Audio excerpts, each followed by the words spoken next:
what they will do is they will take those passwords that people used for an account 5 years ago, and they will try to get into every account that they can possibly think of using that password.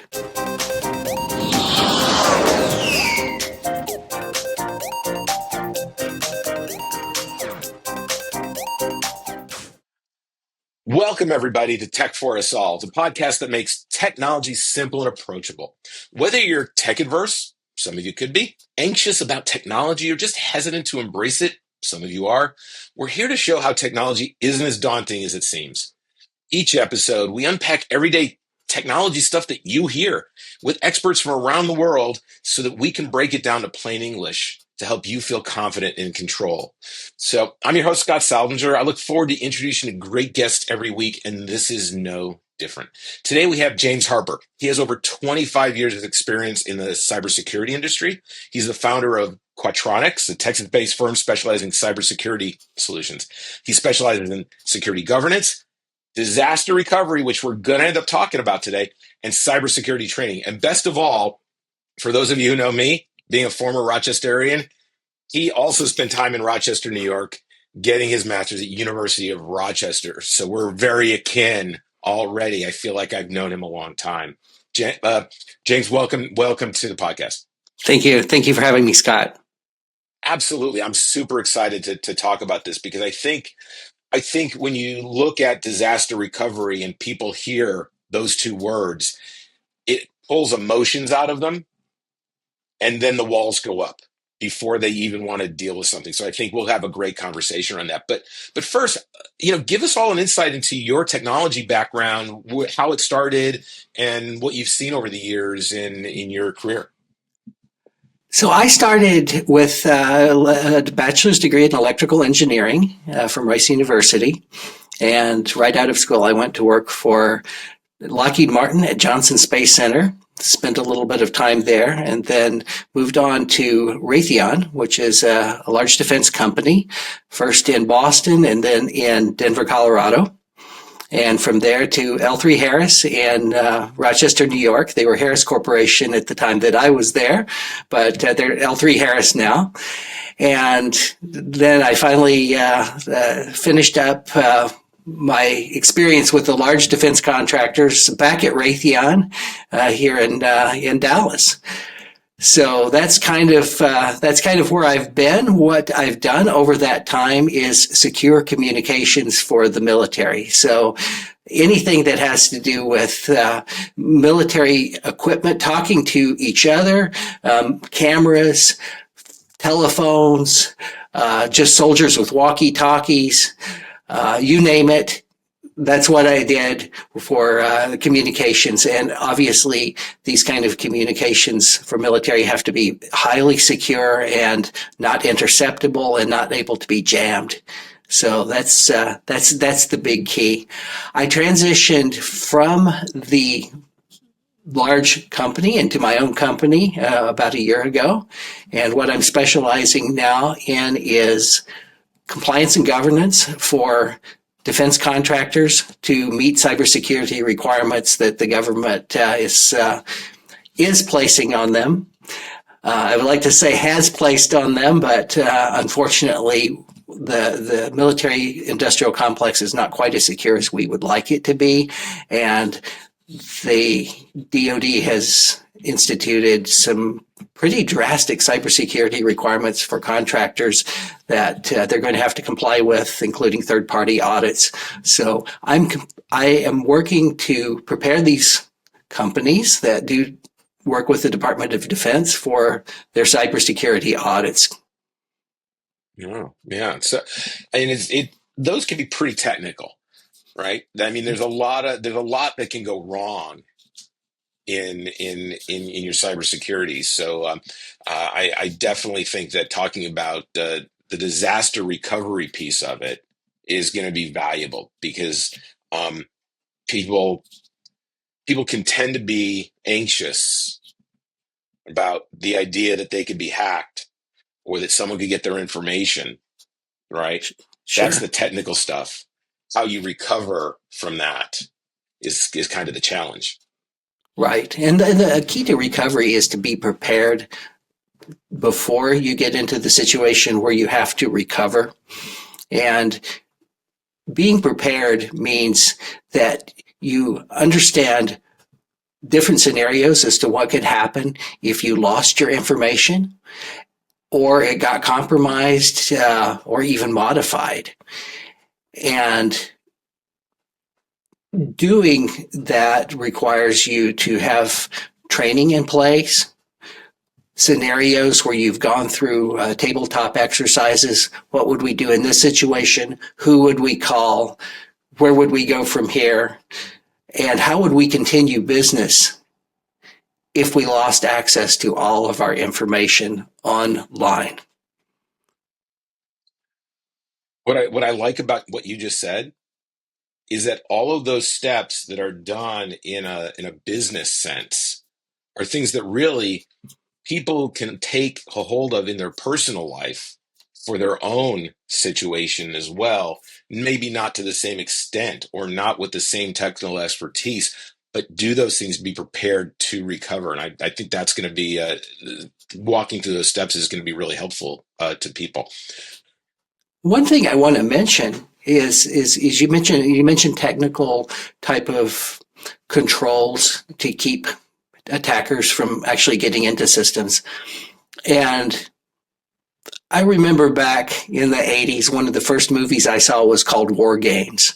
And it was a guy in his basement and he attacked the NORAD complex, which is in a mountain close to Colorado Springs. He got in, he played a game that they had for training, and that game was supposed to simulate a thermonuclear war. But it turned out that the people in NORAD thought it was real because they weren't expecting an attacker to get in. So the attacker was in his basement, and as I recall, he had one light bulb over in the corner, so it's kind of dark and dingy, and he's hunched over a computer doing all of these things. That's what we think of when we think of attackers. But the truth of the matter is that attackers these days are very sophisticated. They are not people like that in general. Very, very rarely. They're either criminal groups or they're sponsored by governments around the world. I assume that we probably sponsor such groups. Nobody talks about it. Nobody knows about it. It's not reported. But these groups are all over the world. Recently, I was in a country that is noted for this kind of thing. And it's amazing the kind of people that you see. Very social people, friendly people, people that speak really good English with American accents. And they're able to convince vulnerable people, which all of us are vulnerable people. They convince people to willfully give over this information. So no matter how much technology you have, you're still able to get attacked. And as a matter of fact, 80% of attacks involve people compromising other people. So no matter what you put into place from a technological standpoint, it's the person who is the weak point in the link. Yeah, no, I mean I find that in my own life and having conversations, it all comes back to somebody didn't do something that they could have done, Yeah. and then they suffer for it. Um, go back to the. I want to go back to the War Games movie. It's a very famous movie. Do you think that movie started before we had our modern technology that we have now, the iPhones and Androids and all of this, cloud computing and things like that? Um, do you think things like that are what started getting people to be slightly technologically resistant? Like, what are your thoughts on why people resist technology, embracing new technologies or the change of technology? I think they resist it because it is an unknown and it's something that they can't put their hands on, they can't see.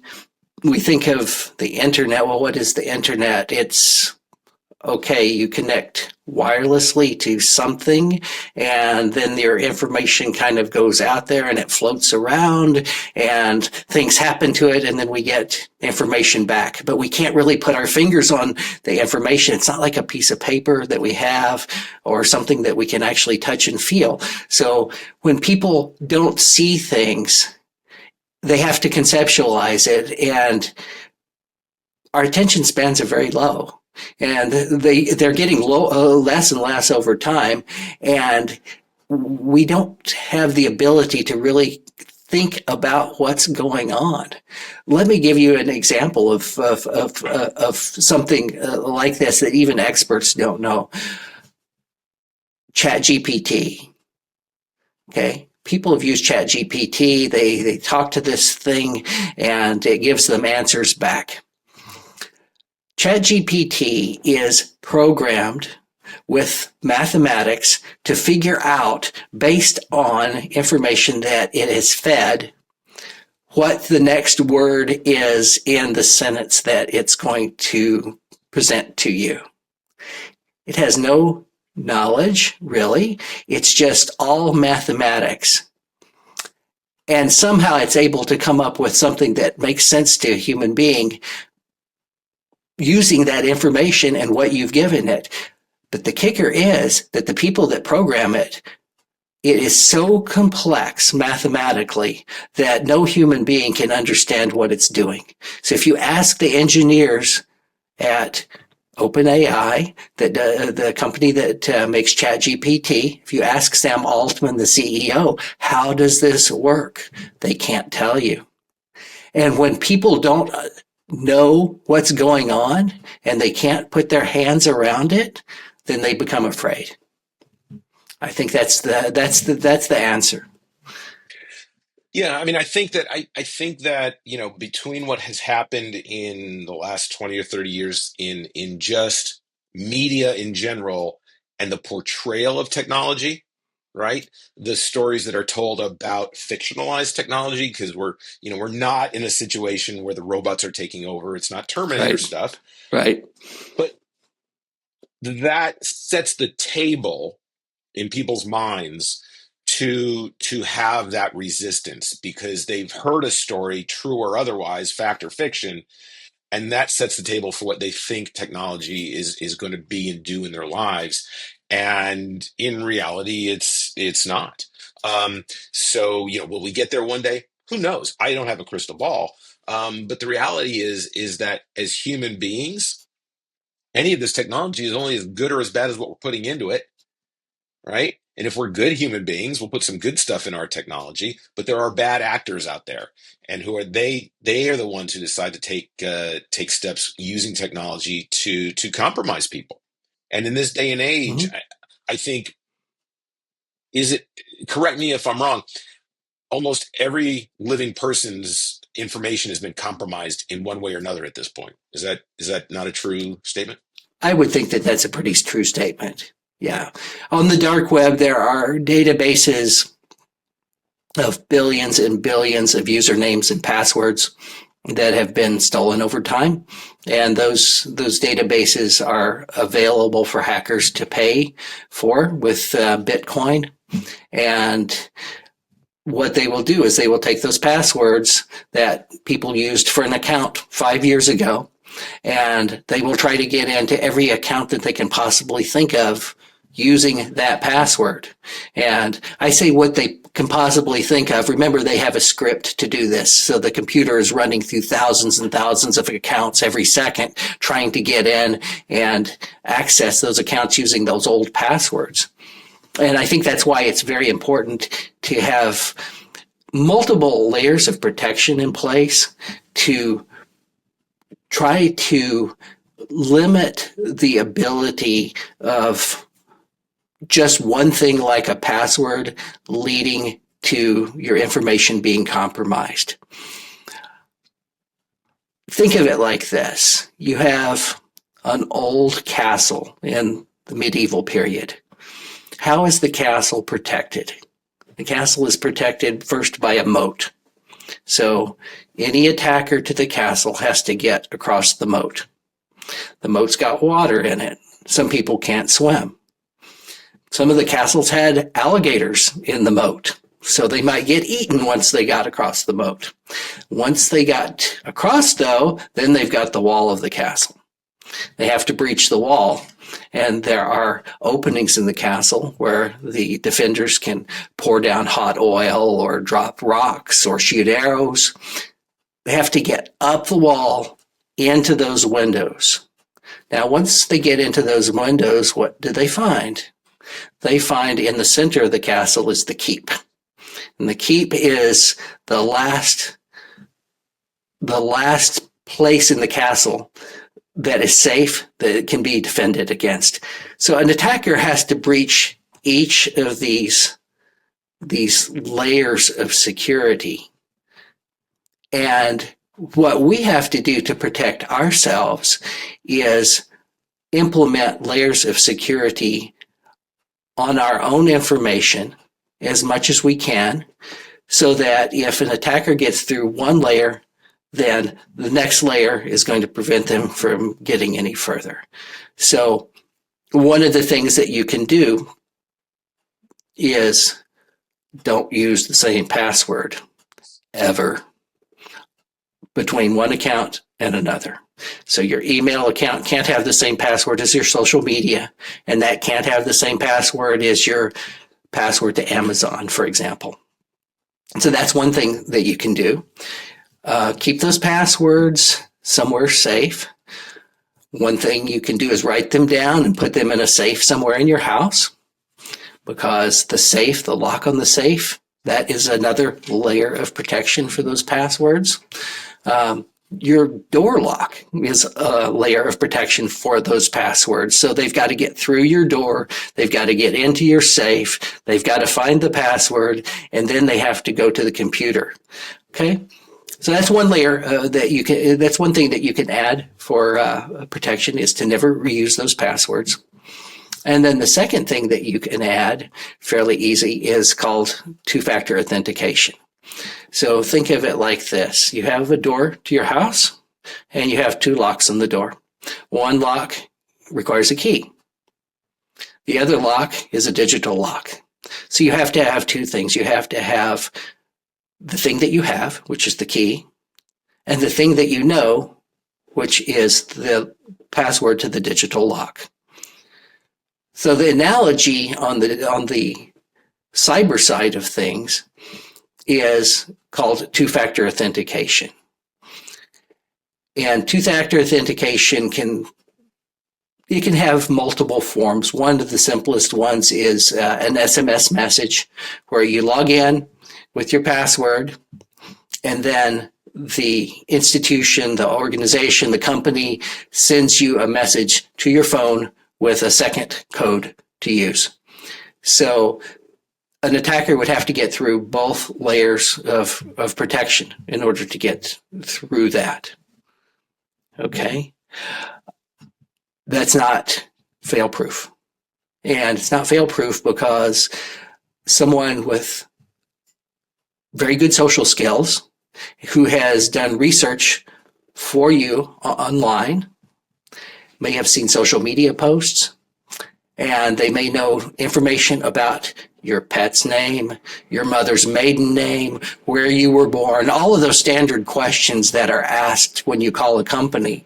So people can call your cell phone company, and if they know all of that information, they can talk a person that's a customer service rep for the cell phone company into changing your phone number to their phone. And then they can get access to that. So it's not fail-proof.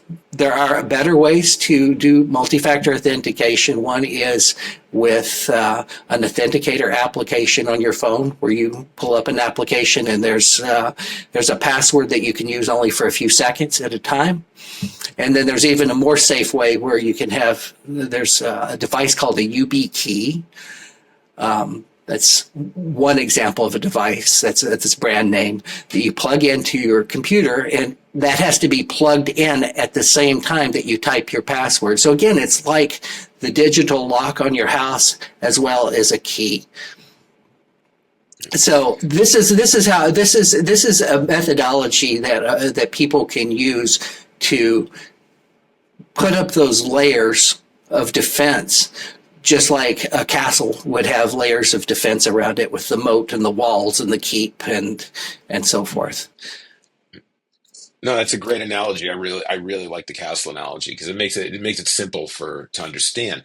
Now, what can people do to be prepared in the event of the worst, right? Right. Disaster recovery. Let's just say somehow credentials that you've had, whether they're a username, a password, a combination, are used Mm-hmm. to possibly get into your bank account or your social media or any high value account that you personally have. Because as we stated before, pretty much everyone's information is out there. What are some simple things that just the average person can do to be prepared? Because I really like the one you talked about, and I know I've talked to my parents about this, about taking your usernames and passwords and putting them on a piece of paper in a safe, right? So that in Right. the event you have your original credentials, but then also you could put your credentials that maybe help unlock those other keys. So, what are some just general things that people can do to relieve some of that emotional stress, emotional strain, and be more inviting of using the technologies that aren't foolproof, but being prepared in the case that something goes wrong? I think the big thing is to have documents like identity documents that are in paper form, that are stored in something like a safe. Another thing you can do is put those kind of documents on a thumb drive and then store that in a safe, or better yet, store it at a third location. So maybe at your parents' house, at your child's house, something like that, something completely separate from where you are. Because remember, we're talking about cybersecurity attacks here, but information security goes beyond even hackers. What happens if a tornado comes through and destroys your home, or a fire comes through and maybe everything in that safe is destroyed? So having an off-site repository for those critical identity documents, I think is very, very important. What would happen if you lost your birth certificate, your passport, and your driver's license, and someone stole your wallet? You would have no way of proving who you really are. And I guess there's ways to do that with fingerprints, but the process is long and arduous if you have to go through something like that. But if you have copies of these documents in a safe location, then that can be a way that you can recover a lot faster. And the same thing is true for any kind of financial documents that are critical to be able to recover your accounts. So let's say you have a 401k account and it's with a financial institution. It's important to have a hard copy, a printed copy, stored safely somewhere, or maybe on a thumb drive. It doesn't necessarily have to be a printed copy, but stored safely somewhere off site, off the internet, so that if something bad happens, you can call the institution or go down in person with your identity document and say, hey, I lost everything. Here's my account number. How would you know the account number of your bank if everything you had was destroyed by a hacker, or even a fire or a tornado, if you don't have it stored somewhere else where you can get access to it in time of need? Yeah, yeah, and see that it's so easy to consciously do these things and just think of how less stressful recovering from one of those circumstances would be when you know that you have the information and it's safe and secure. Um, Unfortunately, a lot of people don't take that approach, but what we just talked about is very simple, easy, doesn't take a lot of heavy lifting, but can save you so much stress and time. It's Absolutely, and it doesn't require you hoarding everything too. I know people that have copies of canceled checks. Older people who have copies of canceled checks back from the 1960s. You don't have to have that. The copy of last month's bank statement or the one from a year ago with the same account number is sufficient. Just as long as you have the information where you can go back to it and say, hey, here is who I am. This is my account number. I need to recover. I totally appreciate that because I going back to where we originally started today on the idea of the, how AI is numbers in a computer, right? Basically. And then there are these humans over here, right?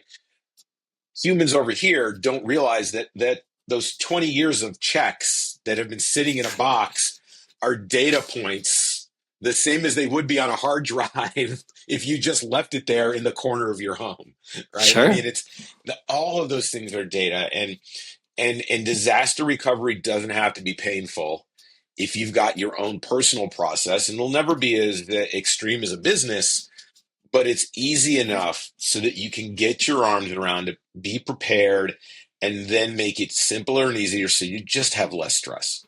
Yeah, and I'll add to that contact information for different people and companies that you do business with, not just passwords.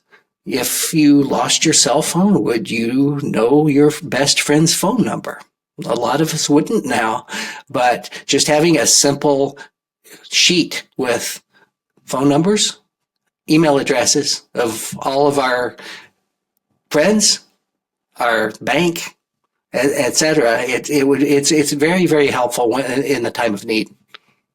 Oh, absolutely. As someone who I will admit, this is not a secret. I left my cell phone in the back of at 3 o'clock in the morning in the back of a taxi with a black case on the phone in Copenhagen, and had to have people call it in America so that they would drive it back to me because I had everything in the world in that phone, including my boarding passes for the next morning's flight. I can tell everyone watching that is not the heartburn and heartache that you want.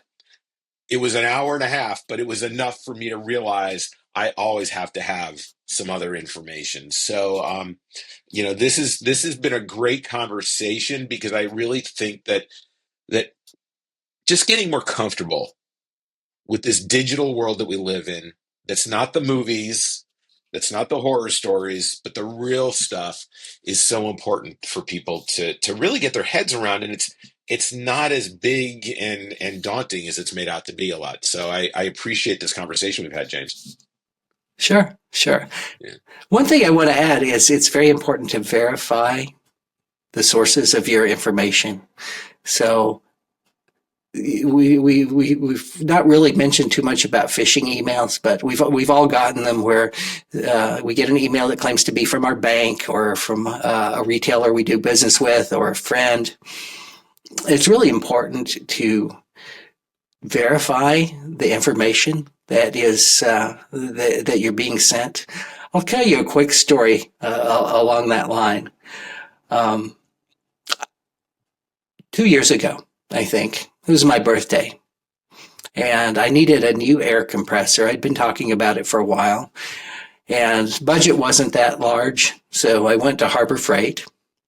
And I started looking at the air compressors that I could afford and what their features were. And I couldn't really make a decision very well.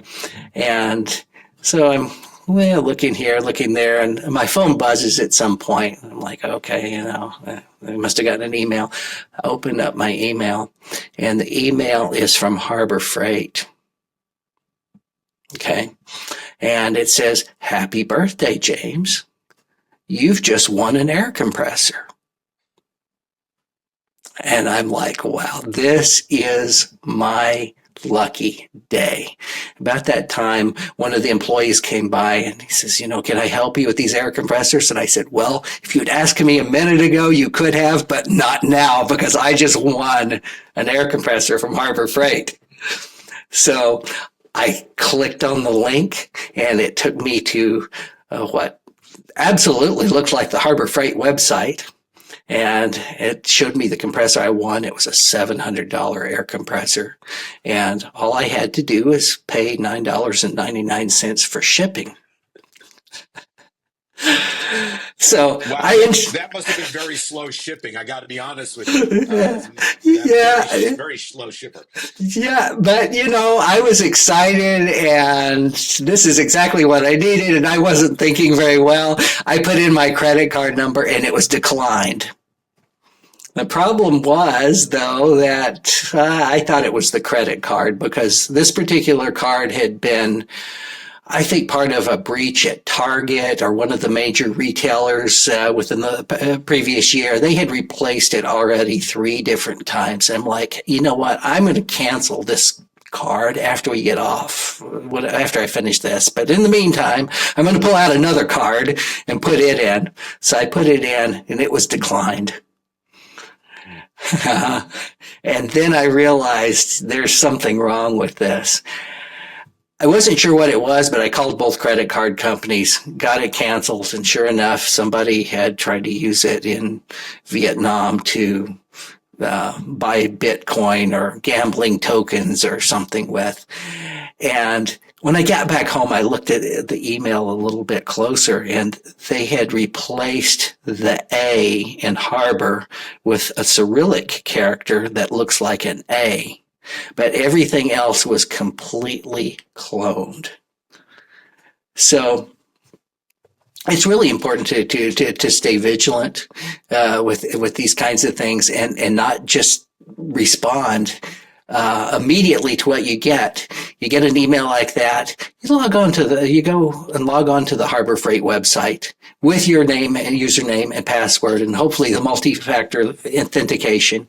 And then you see what the story really is. And of course, in this case, there wouldn't have been an email over there from Harbor Freight. But yeah. Well, and I think it goes to show. I mean, I'll tell a quick story myself. I recently, I was in an auto accident and I got rear-ended. I wasn't hurt, but my car was. Yeah. And for a month, I had a rental. And for those of you outside of Texas, your state may have a toll tag program, Yeah. and you have to put a rental on your toll tag, or you're going to pay higher prices. So I swap out my toll tag onto the rental car, and I'm driving around. And just last week, I returned the rental, canceled that, got my car back. And a couple days ago, I received a text looked like it came from Toll Tag, right? Uh-huh. Saying that I was delinquent in my toll tags and Zip Cash. Now, I don't use Zip Cash. I have an account, but I called because I'm like, wait a minute. This smells funny, but then again, maybe something went wrong with my rental car. And part of that is even those of us who are highly trained can be fooled, right? Absolutely. So getting back to the emotional discussion, yes, there can be shame in what happens when you feel that you've been fooled by a cyber attacker, that you can feel shame because you have to go through disaster recovery. So the best thing you can do is be aware, be a little learned. You don't have to be a professional, Yeah. and be cognizant to just be inquisitive, I think. Does this Right. look right? Is this the right email? Is this the right text? What has happened? And just that brief moment, I think, can save you from having to even deal with disaster recovery. Right. But at least everyone watching now will understand it and be prepared. So I think that's great. Not scary. Not Anything scary. that you have that kind of control over, you can get through it and move on. And it's not as bad as people make it out to be or the movies. So, Right. and I think the Absolutely. people who do have a bad experience, for what it's worth, aren't prepared.